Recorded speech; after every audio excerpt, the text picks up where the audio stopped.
Man, you know what's up. You see the hat. I told you, hat comes off of top 3 finishes only now.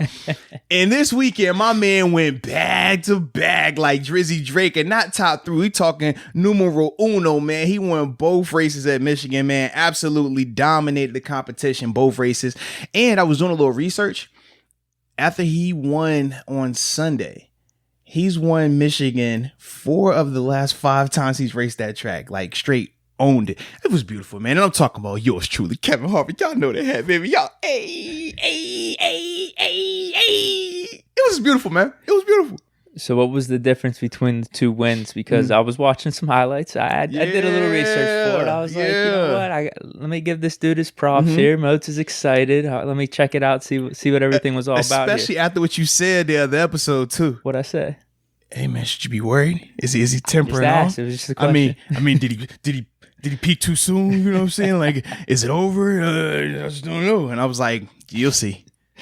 Yeah, buddy. So the first one, well, he's got a new car. Is this a new car just for this weekend? Well, technically, each race they have a new car out there, and the colorway though. Oh yeah, the color. Yeah, he's used that car wrap before. Okay. Yeah, with the I just haven't seen the it. Apple. Yeah, it's the Apple Bush Light. Yeah. So the first one I was watching, I think Bush was in the lead for a decent amount, and then he comes and takes over, and then you were telling me he was in the lead for what, like 100 laps or something like that? So literally he won every stage on Saturday.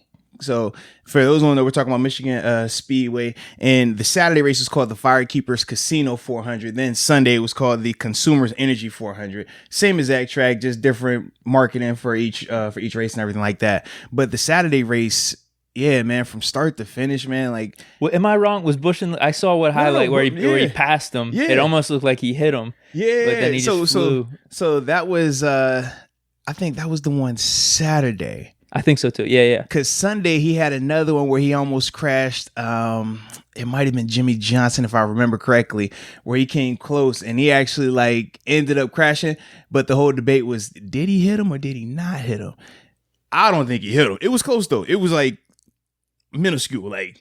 Yeah, but they said a lot of times the pressure too, when you're going that fast, the air pressure off the front of the car can cause that car that you're coming up on to fishtail a little bit, and that's ultimately what ended up happening. Oh yeah, with the Bush one, it definitely looked like it hit him. Yeah, but they were saying that might didn't. Be. Yeah, I'm tripping. I think I'm talking about Saturday's Kyle Busch one because Sunday it didn't have that, but Saturday, yes, it definitely because like he was like squiggling like back and forth a little bit.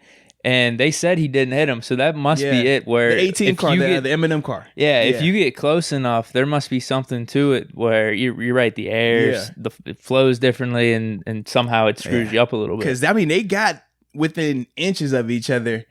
But the thing that I will say is this: when you talk about the pressure that's coming on off the cars and hitting the cars, the front of Kevin Harvick's bumper was black, and he not once touched anybody on the front of his bumper, but you could just see marks, and they were saying it was from the pressure from when he was out front driving, just going out hard against the I think they said, I forgot what they call it, but it's something about the pressure and the airflow, how it like hits against the front of the car, ultimately pushing it down, but that's why he's able to still continue to go fast and things like that. But yeah, it was nuts, man. Why was he able to dominate for the first one? Man, I think for this one, man, the car was running great. Remember I talked about the past couple races where he was struggling. I was like, he's had some shoddy cars. Where there was tire issues, where he got caught on the pit wrong or whatever.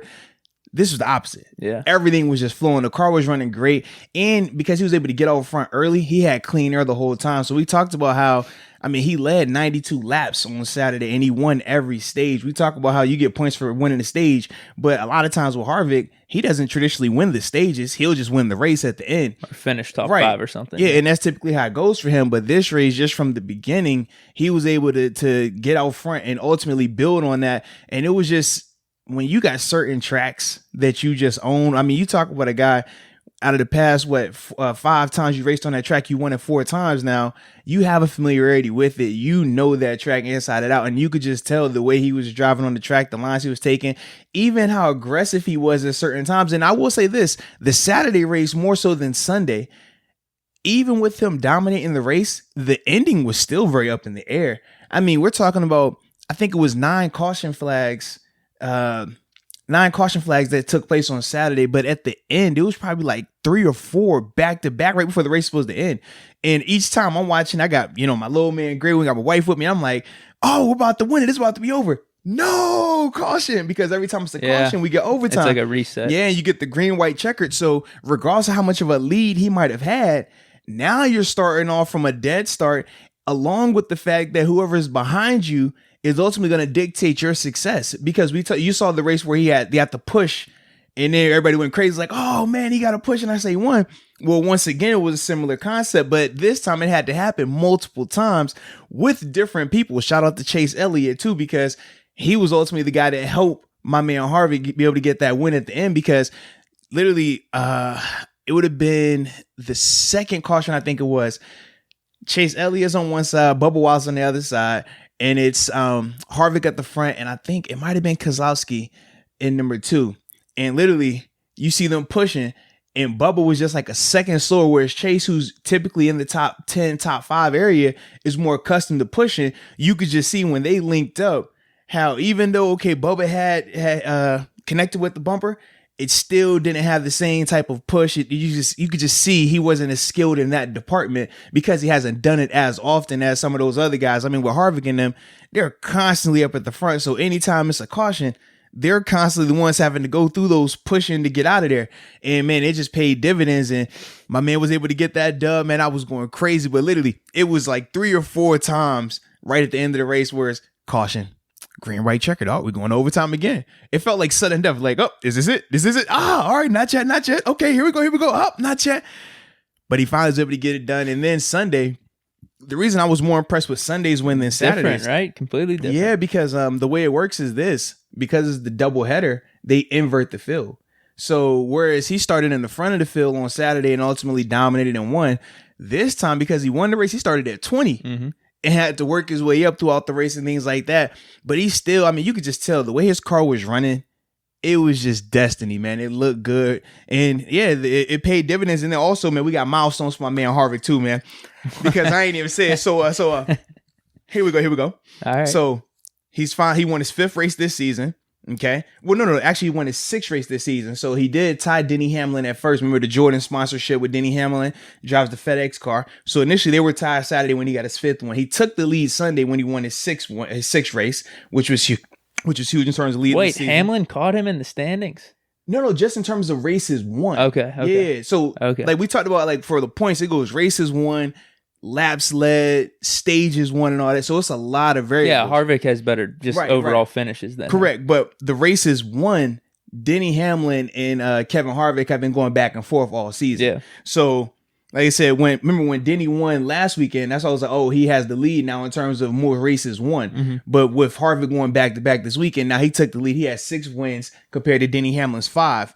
Then also he moved up, man. He moved up on the all-time wins list. So Saturday when he had 54 career wins. Then he tied Lee Petty to be 11th on the all-time wins list. But then he turned around, top 10. Yeah, then he turned around and won on Sunday. So he has 55 career wins, and he ties Rusty Wallace all-time 10th. That's a big name, right? Absolutely, man. So this is a big-time thing for my man Harvick, which is why you see me out here in all my splendor.